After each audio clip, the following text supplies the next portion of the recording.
Hello everyone, welcome back. Salamat sa muli nating pagsama sa ating quiet time at heart-to-heart conversation. May gusto akong itanong sa iyo. Naranasan mo na bang husgahan?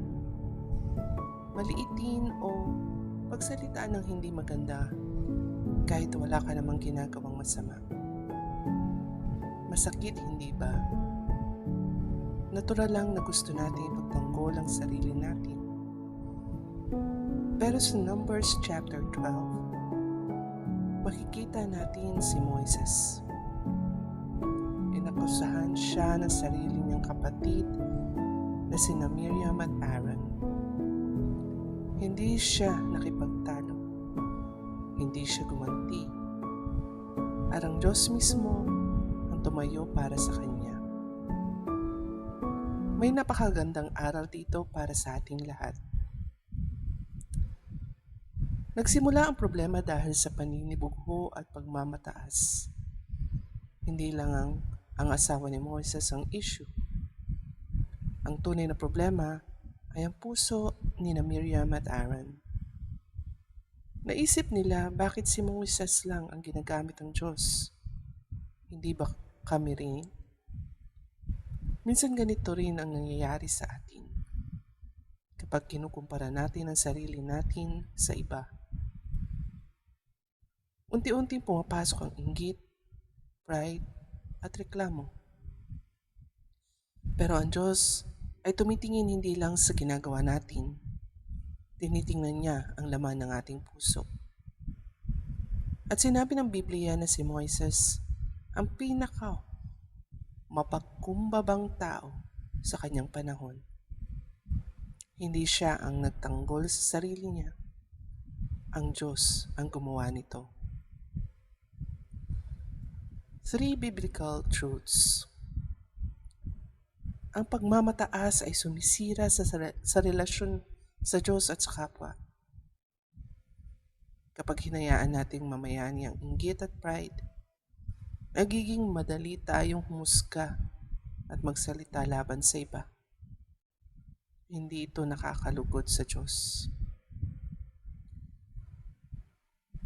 2. Pinapabura ng Diyos ang taong mapagkumbaba. Hindi perpekto si Moises, pero mapagpakumbaba siya. Ang taong nagpapakumbaba ay siya ring itinataas ng Diyos sa tamang panahon. 3. Ang Diyos ang nagtatanggol sa kanyang mga lingkod. Hindi lahat ng laban ay kailangang sagutin. May mga pagkakataong mas mabuting ipaubaya natin sa Diyos ang ating pangalan, reputasyon, at sitwasyon. Mas mahusay siyang magbigay ng katarungan kaysa sa atin.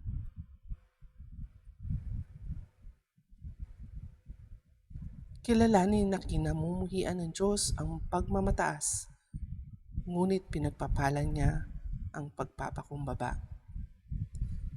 Tanggapin na may mga pagkakataong hindi mo kailangang ipaglaban ang sarili mo. Kapag malinis ang puso mo sa harapan ng Diyos, siya ang kikilos. Magtiwala na nakikita ng Diyos ang bawat luha, bawat maling paratang, at bawat pagkakataong nasaktan ka. Hindi siya bulag. Darating ang tamang panahon ng kanyang pagtatanggol. Kung napapansin mong may inggit, pride, o sama ng loob sa puso mo, dalhin mo ito ngayon sa Panginoon. At kung ikaw naman ang nasaktan o napagsalitaan ng masama, huwag mawala ng pag-asa. Hayaan mo ang Diyos na maging iyong tagapagtanggol. Ngayong araw, bago magsalita tungkol sa ibang tao, tanungin muna ang sarili.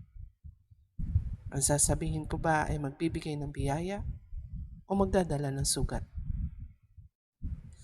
At kapag ikaw ang nasaktan, alalahanin mo, hindi mo kailangang ipanalo ang bawat argumento.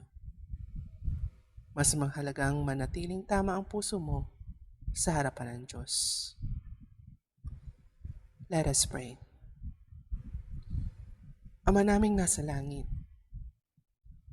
salamat sa paalala ng Numbers chapter 12. Patawarin mo kami sa mga pagkakataong naging mapagmataas, inggitin, o mapanghusga kami sa iba. Turuan mo kaming maging mapagpakumbaba tulad ni Moises. Kapag kami ay nasasaktan o napaparatangan, tulungan mo kaming magtiwala sa iyo at huwag gumanti. Linisin mo ang aming puso at gawin mo kaming mga taong nagdadala ng kapayapaan, pag-ibig at katotohanan. Maraming salamat dahil ikaw ang aming tagapagtanggol at makatarungang Diyos. Sa pangalan ni Jesus, Amen. Maraming salamat sa pagsama sa ating quiet time ngayon. Kung pinagpala ka ng mensaheng ito, ibahagi mo rin ito sa iba upang mas marami pang makaalam na ang Diyos ay kumikilos para sa mga pusong mapagpakumbaba at nagtitiwala sa Kanya. Magkita-kita po tayo muli sa susunod nating devotion. Hanggang sa muli, manatili tayong nakakapit sa salita ng Diyos at patuloy na lumakad sa Kanyang kalooban. God bless. What are your thoughts? Write in the comments and let's talk about it.